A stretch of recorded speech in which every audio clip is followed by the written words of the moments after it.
A'udzubillahi minasyaitonirrajim. Bismillahirrahmanirrahim. Assalamualaikum warahmatullahi wabarakatuh. Innal hamdalillah nahmaduhu wa nasta'inuhu wa nastaghfiruh. Wa na'udzu billahi min shururi anfusina wa min sayyiati a'malina. May yahdihillahu fala mudhillalah wa may yudlilhu fala hadiyalah. Asyhadu an la ilaha illallah wahdahu la syarikalah wa asyhadu anna Muhammadan abduhu wa rasuluhu la nabiyya ba'dah. Allahumma salli wa sallim ala hadzal nabiyil karim wa ala alihi wa ashabihi wa man tabi'ahum bi ihsanin ila yaumiddin. Wa qala Allah ta'ala fi kitabihil karim ya ayyuhallazina amanu taqullaha haqqa tuqatih wa la tamutunna illa wa antum muslimun. Ya al-haq adkhilna mudkhala sidqin wa akhrijna mukhraja sidqin waj'alna min ladunka sultanan nasira. Ja'al haqq wa zahaqal batil innal batila kana zahuqa. Ya ghafur rabbana innana amanna faghfir lana dzunubana wa qina adzabannar. Amma ba'd. Alhamdulillah, kembali kita berjumpa di channel iDream TV dalam program Tadabbur Al-Quran, di mana insyaallah kita akan kembali sama-sama melihat ya apa saja yang Allah Subhanahu wa taala firmankan kepada kita sebagai manusia yang diamanahi untuk menyembah ya, kepada Allah Subhanahu wa taala. Sedikit demi sedikit, bagian demi bagian, untuk kemudian kita pindahkan ya dari mushaf Al-Qur'an ini ya ke dalam dada kita, sehingga Al-Qur'an menjadi pedoman, menjadi petunjuk dalam kita menjalani kehidupan ini. Tidak lupa kita baca salawat dan salam Allahumma salli ala Sayyidina Muhammad wa ala ali Sayyidina Muhammad. Assalamualaikum ayuhan Nabi wa rahmatullahi wabarakatuh. Semoga Allah terima salawat ya, dan salam yang kita baca dan dilimpah curahkan kepada para Nabi, para Rasul, wabil khusus ya Rasulullah Muhammad sallallahu alaihi wasallam. Dan semoga ya, kita termasuk ke dalam kelompok orang yang akan berbahagia ketika berjumpa dengan Allah nanti di yaumul mahsyar, dijauhkan dari siksa api neraka, dimasukkan ke dalam jannah, dan dipertemukan dengan Rasulullah Muhammad sallallahu alaihi wasallam. Insyaallah, amin ya rabbal alamin. Sahabat iDream yang dirahmati Allah dimanapun Anda berada, melanjutkan kajian kita di program Tadabbur Al-Quran masih di surah Al-Baqarah, dan kita akan beranjak di ayat yang ke 118 ya. Di dalam surah Al-Baqarah ayat yang ke-118 Allah Subhanahu wa taala mengabarkan kepada kita, A'udzubillahi minasyaitonir rajim, wa qala alladzina la ya'lamuna laula yukallimuna Allahu aw ta'tina ayah kadzalika qala alladzina min qablihim misla qaulihim tashabahat qulubuhum qad bayyana al-ayati liqaumin yuqinun. Di dalam ayat ini Allah Subhanahu wa taala mengabarkan kepada kita tentang komentar ya, atau respon dari orang-orang yang menjadi objek dakwahnya Nabi Muhammad SAW dulu ya, yaitu orang-orang musyrikin Mekah ya, orang-orang kafir Quraisy. Ya, di mana ucapannya ini ya, kalau kita lihat dari redaksi ayat ini ya, kurang lebih mirip lah ya dengan ucapan orang-orang kafir yang juga diutus kepada mereka nabi-nabi ya dan rasul-rasul sebelum Nabi Muhammad SAW. Wa qala alladzina la ya'lamuna laula yukallimuna Allah au ta'tina ayah. Berkatalah orang-orang yang tidak mengetahui ya, kalimat alladzina la ya'lamun ya, menurut ulama ya, para mufassir di khitab dari ayat ini adalah orang-orang musyrikin Mekah ya, karena kan mereka dianggap sebagai orang-orang jahil ya. Orang-orang jahil itu kan orang yang tidak, kalau secara bahasa kan jahil artinya bodoh ya, tidak mengetahui gitu kan. Nah, jadi waqala alladzina la ya'lamun ya, dan berkatalah orang-orang tidak mengetahui. Ya, jadi dulu Nabi Muhammad SAW menyampaikan risalah dakwah ini kepada kaum kaum Quraisy ya, kepada bangsa Quraisy, orang-orang Mekah. Dan mayoritas mereka ya, karena memang mereka kan agamanya bukan Yahudi, bukan Nasrani gitu kan. Ya, walaupun orang-orang Yahudi hidup di tengah mereka, tapi kepercayaan orang-orang musyrik Mekah ketika itu tidak berpegang kepada apa yang diturunkan kepada orang Yahudi ya, kepada kitab Taurat.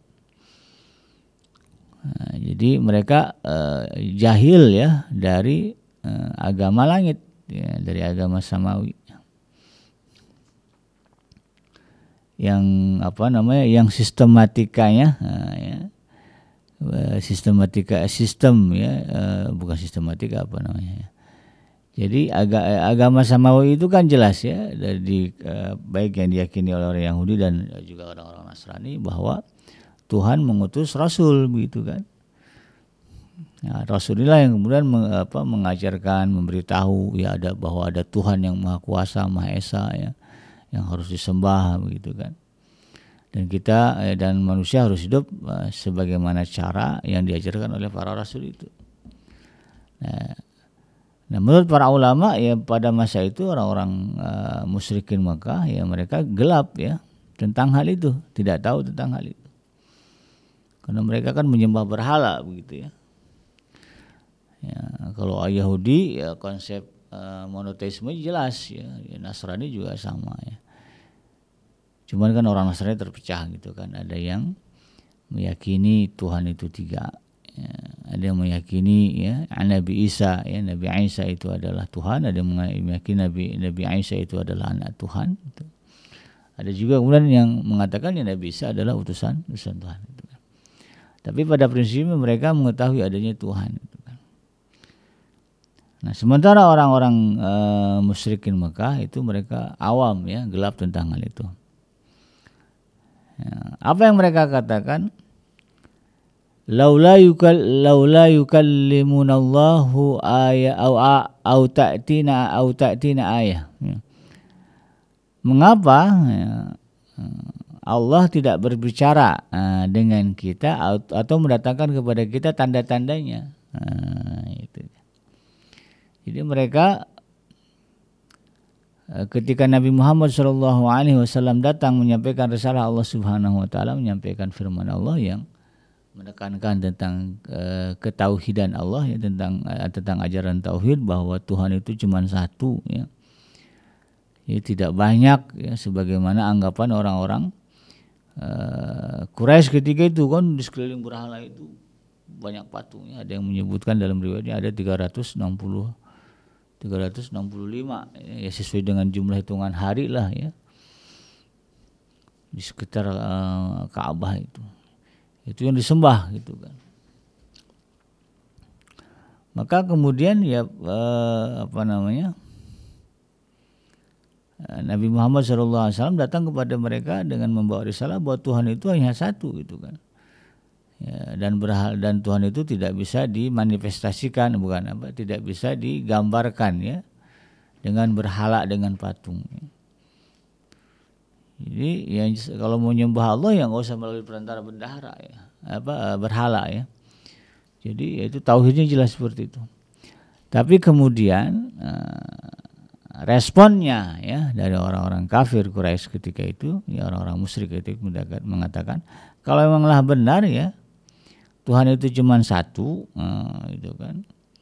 Kemudian dia mengutus nabi gitu kan ya, untuk mengajarkan kepada mereka tentang hal itu. Kenapa gitu kan, kalau memang Tuhan itu disebut maha kuasa dan maha segala-galanya, kenapa dia nggak langsung ngomong ke kita gitu kan. Gitu kan. Kenapa Tuhan itu tidak kemudian berbicara kepada kita ya, sehingga kita tidak perlu ragu lagi gitu kan. Atau setidaknya mendatangkan tanda-tandanya. Nah, ya. Kasihlah peristiwa yang amazing gitu ya, yang ajaib gitu ya. Yang pada akhirnya kemudian mereka bisa meyakini ya apa yang dikatakan oleh Nabi Muhammad. Nah, kemudian respon mereka ini ya Allah tegaskan ya di dalam dalam penggalan ayat berikutnya. Kadzalika qala alladziina min qablihim mitsla qaulihim. Ya apa yang mereka katakan itu kata Allah Subhanahu wa taala persis ya serupa plek ya. Ya, dengan apa yang diucapkan oleh orang-orang sebelum mereka yang sama-sama kafir gitu ya. Ya tasyabahat qulubuhum. Ya. Bahwa hati mereka itu ya sama gitu kan, perasaan mereka itu sama, keyakinan, pola pikirnya mirip lah ya. Lalu kemudian Allah katakan ya, qad bayyanal ayati liqaumi yuqinun ya, dan sungguh kami kata Allah Subhanahu wa taala telah menjelaskan ya, telah memaparkan ya, menguraikan ayat-ayat kami ya, ayat-ayatnya liqaumi yuqinun ya.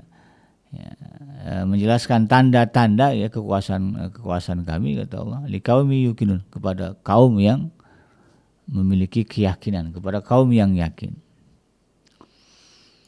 Nah, dalam hal ini sahabat Adrim yang dirahmati Allah ya.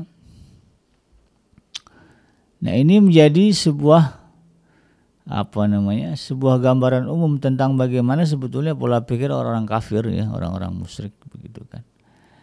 Ya, bahwa di dalam benak orang-orang kafir ya, dari dulu sampai sekarang ya, kepada mereka yang menolak ya ajaran Islam ya, yang menolak ajaran tauhid begitu kan, yang mengesahkan Allah ya dengan segala sifat-sifatnya begitu, itu kurang lebih sama ya. Kalaulah betul Tuhan itu ada ya, Tuhan itu maha kuasa, Tuhan itu bisa berbuat apa aja, kenapa enggak langsung aja kemudian Tuhan ngomong ke kita ya, hadir di tengah-tengah kita ya, menjelma gitu kan dengan segala kehebatan dan kekuasaannya ya, lalu kemudian memerintahkan manusia untuk menyembah Dia gitu. Atau setidaknya gitu ya, setidaknya ya tunjukkanlah gitu kan ya, satu peristiwa yang fenomenal, yang ajaib, yang luar biasa gitu kan di depan mereka, yang mengarahkan agar kemudian mereka beriman kepada Tuhan, itu kepada Allah. Nah, sebagaimana yang kita sudah bahas ya di dalam surah Al-Baqarah ayat-ayat sebelumnya tentang orang-orang Yahudi ya, tentang orang-orang Bani Israel ya, yang hidup pada masa Nabi Musa alaihissalam, kan jauh sebelum Nabi Muhammad itu kan, ribuan tahun jaraknya ya. Sama ya, bahwa orang-orang Yahudi ya dulu juga ya kepada Nabi Musa alaihissalam minta ya, kami tidak akan beriman kepada Allah hingga kami melihat Allah dengan nyata gitu kan. Sama walaupun beda bangsa gitu ya. Yang satu Bani Israel orang Yahudi, yang ini orang-orang Arab Quraisy ya, orang-orang Mekah, sama gitu kan. Maka demikian juga nanti bangsa-bangsa yang lain lah ya selain dari bangsa Arab, kalau mereka ya, disodorkan Al-Quran, disodorkan kebenaran ya, disodorkan wahyu Allah ini, lalu kemudian mereka menolak ya, mengingkari, alasannya pola pikirnya sama ya begitu. Kalau Tuhan ada ya, Tuhan Maha Esa, Maha Kuasa, kenapa enggak Tuhan langsung saja ya, yang mengabarkan kepada kita, ngomong sama kita ya, atau menampakkan dirinya kepada kita gitu. Atau setidaknya mendatangkan tanda-tanda gitu ya. Nah, itu juga dulu sama ya, dikatakan juga oleh orang Yahudi ya pada masa Nabi Musa alaihissalam. Tapi gitu kan, apakah Allah Subhanahu wa taala ya tidak memberikan kepada mereka tanda-tanda ya tentang keesaannya, tentang kekuasaannya, tentang kewujudannya kepada mereka? Udah dahsyat ya kalau kita perhatikan bagaimana Allah Subhanahu wa taala menunjukkan kepada Bani Israel dulu ya,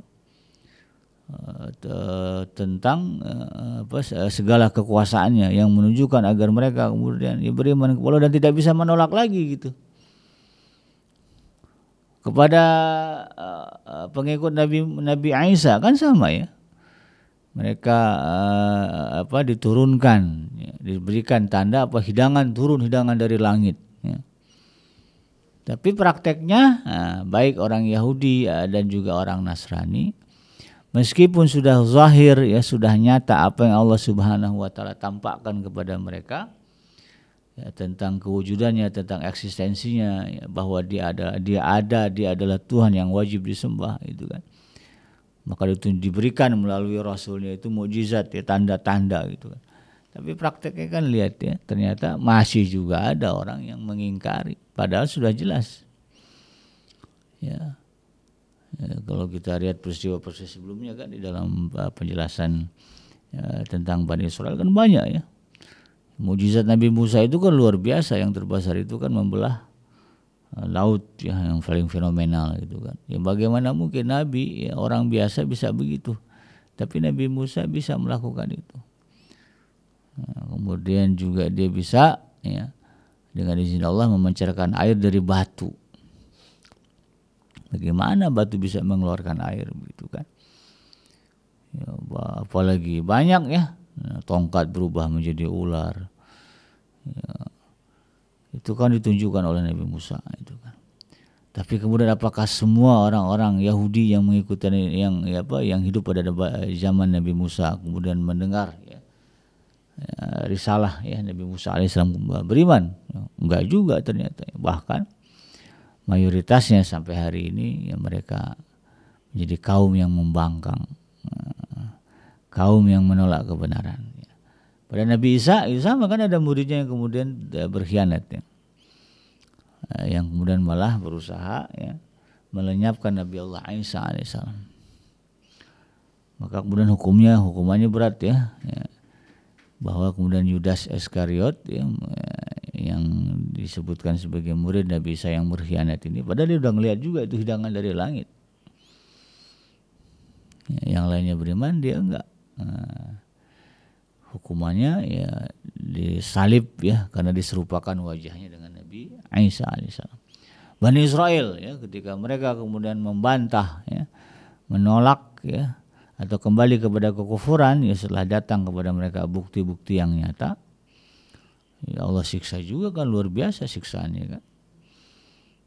Nah, yang paling masyhur itu ya bagaimana mereka kemudian disuruh membunuh ya diri mereka sendiri setelah mereka menyembah patung anak sapi. Padahal Nabi Harun ada di situ. Tapi bisa-bisanya mereka kafir ya, kembali dengan mempersekutukan Allah dengan patung anak sapi. Akhirnya kan hukumannya begitu ya. Kalau kata Nabi Musa bilang faqtulu anfusakum ya. Dzalikum khairul lakum inda bari'ikum gitu kan.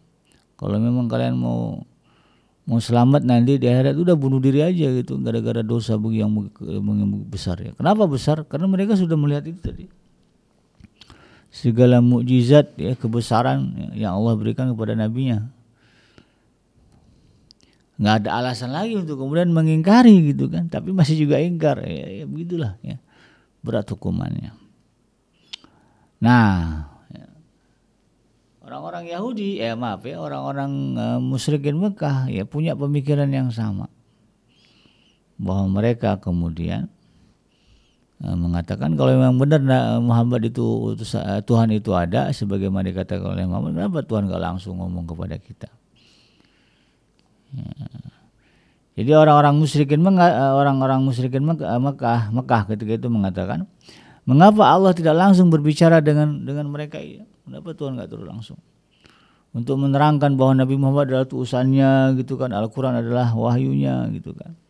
Atau datang malaikat kepada mereka, gitu kan, turun dari langit itu kan malaikat, lalu kemudian menjelaskan kepada mereka tentang agama begitu kan, atau setidaknya menerangkan inilah ya Rasul yang diutus kepada kalian gitu kan. Nah ayat ini kata para ulama ya menerangkan bahwa perkataan mereka sama dengan perkataan orang-orang sebelum mereka yang mereka ucapkan kepada nabi-nabi yang diutus kepada mereka ya, sebagaimana yang saya sebut tadi. Allah juga menerangkan bahwa apa yang mereka katakan itu sebabnya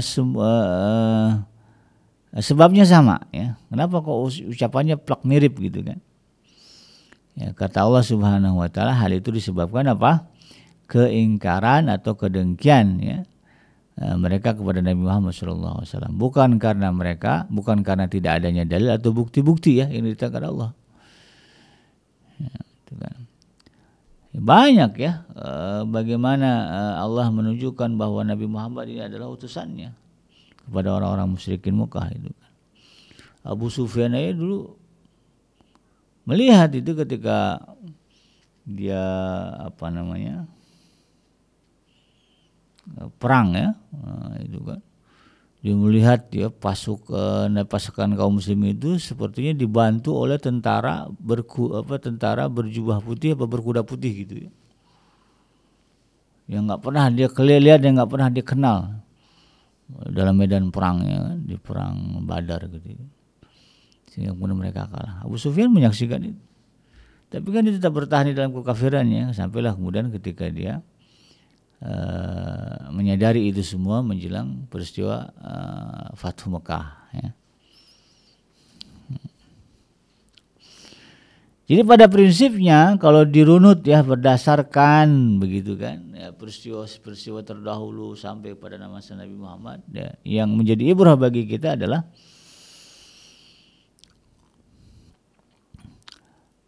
ya, apapun dalil ya, tanda-tanda gitu kan, peristiwa yang luar biasa yang Allah turunkan kepada orang-orang yang itu tadi ya, yang punya sifat sombong dengki ya dengan Nabi Muhammad SAW, dengan Islam gitu kan, maka mereka tidak akan beriman.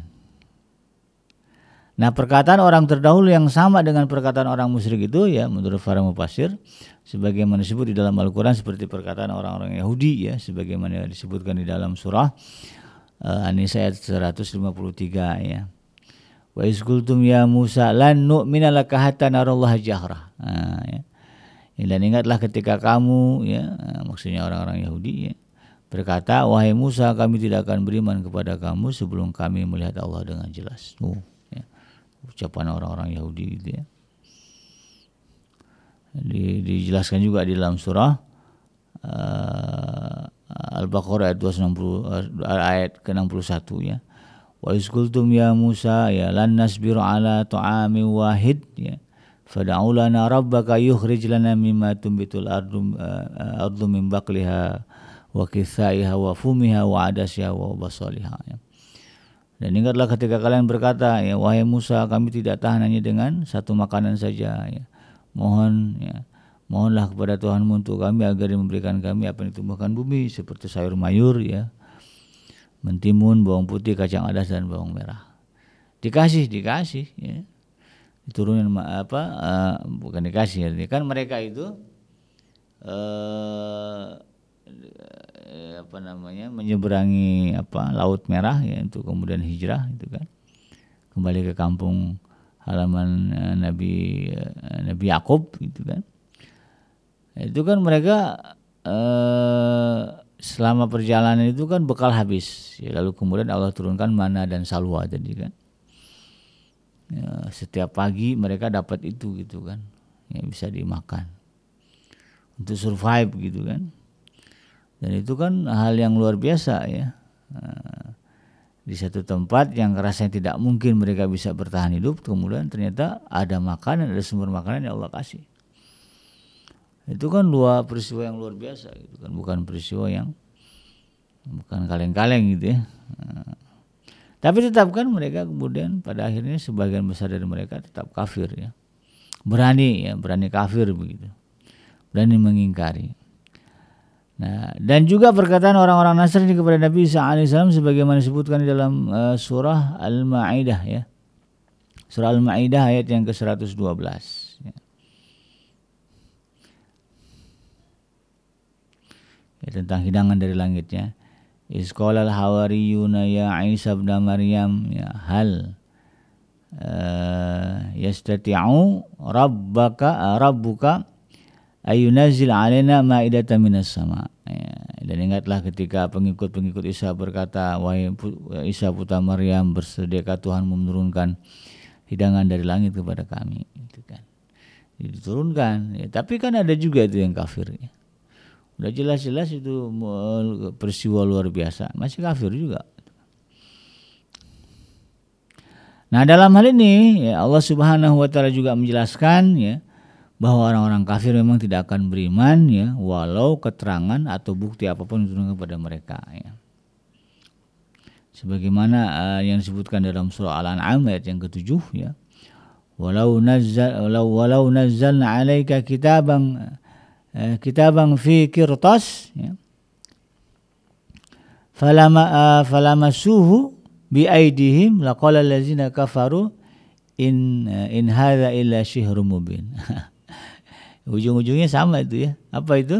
Dan sekiranya kami turunkan kepadamu wahai Muhammad ya tulisan di atas kertas ya, misalnya Nabi Muhammad itu ya, disaksikan oleh mereka ya turun kertas dari langit ya sebagai wahyu gitu kan. Sehingga mereka dapat memegangnya dengan tangan mereka sendiri. Apa kata Allah? Tetap saja ya orang-orang kafir itu akan berkata ini tidak lain hanyalah sihir yang nyata. Minta didatangkan tanda-tanda, begitu dikasih tanda-tanda bilangnya sihir. Ya ujung-ujungnya nggak beriman juga gitu kan. Maka pada akhir ayat ya di dalam surah Al-Baqarah yang ke 118 Allah kemudian menegaskan begitu kan bahwa ayat-ayat yang Allah berikan, tanda-tanda yang Allah berikan walaupun kecil itu akan diimani oleh mereka yang memiliki keyakinan. Tapi kalau di hatinya tidak memiliki keyakinan ya kepada Tuhan, kepada Allah ya, maka sebesar apapun mukjizat yang diberikan ya, tanda-tanda apapun yang Allah berikan untuk menunjukkan eksistensinya, bahkan tadi ya Allah gambarkan ya, turun aja ya kertas ya, dari langit di hadapan mereka ya, kepada Nabi Muhammad, mereka tetap akan mengatakan perkataan yang menolak juga ya. Apa itu? Ya ini sihir gitu kan. Dikasih itu dibilangnya sihir. Serba salah juga itu kan. Karena memang pada dasarnya hati mereka tidak memiliki keyakinan akan adanya zat yang maha kuasa ya, di alam semesta. Nah itu persoalannya. Ditambah lagi dengan kedengkian, kesombongan ya, terhadap Nabi Muhammad SAW. Maka dalam ini sahabat hadirin yang dirahmati Allah, nah itulah pentingnya kita meyakini ya, adanya keyakinan. Jadi agama adalah kebenaran yang diyakini oleh hati. Jadi walaupun yang Allah yang sampai kepada kita gitu kan hanyalah ajaran-ajaran begitu kan kita nggak ketemu Nabi Muhammad gitu kan. Kita juga nggak pernah ngelihat malaikat Jibril gitu kan. Yang ada di hadapan kita hanyalah ajaran-ajaran yang disampaikan oleh Nabi Muhammad kepada sahabatnya menyampaikan kepada tabi'in, ya tabi'in menyampaikan kepada tabi'in terus ya, sampailah kepada kita hari ini. Ya. Itu yang kita dapati. Maka kalaulah tidak didasari oleh adanya keyakinan ya yang kuat di dalam diri kita bahwa ini adalah memang firman Allah, bahwa Nabi Muhammad adalah utusan Allah, maka akan susah bagi kita untuk kemudian menerima ya, segala perintah, segala larangan, ya, ajaran yang disebutkan dalam Al-Quran. Berat ya meninggalkan riba gitu kan. Gak bisa ninggalin riba itu ya, karena gak ada keyakinan tadi. Ya, berat meninggalkan zina, berat meninggalkan minuman beralkohol ya, atau miras, mabuk gitu kan. Kenapa? Karena tidak ada keyakinan. Tapi kalau dia yakin, di dalamnya ada keyakinan, tertanam bahwa ini adalah kebenaran yang datang dari Allah, Al-Quranul Karim. Ya. Apa yang disebutkan yang disebutkan di dalamnya tidak ada keraguan, ya, la raiba fih, gitu kan. Tidak ada dusta, ya. Semua adalah kebenaran, bisa dibuktikan secara ilmiah, gitu kan. Sebagian besarnya, kalau kata Dr. Zakir Naik, ada 80% lah. Gitu kan. Maka kalau tidak begitu, mustahil ya kita kemudian akan bisa menjadi seorang muslim yang kafah, yang menjadi seorang muslim yang betul-betul menjalankan syariat Islam. Kan banyak orang di KTP-nya Islam, tapi kan prakteknya itu tadi ya banyak perintah, banyak larangan ya dari Allah Subhanahu wa taala yang berani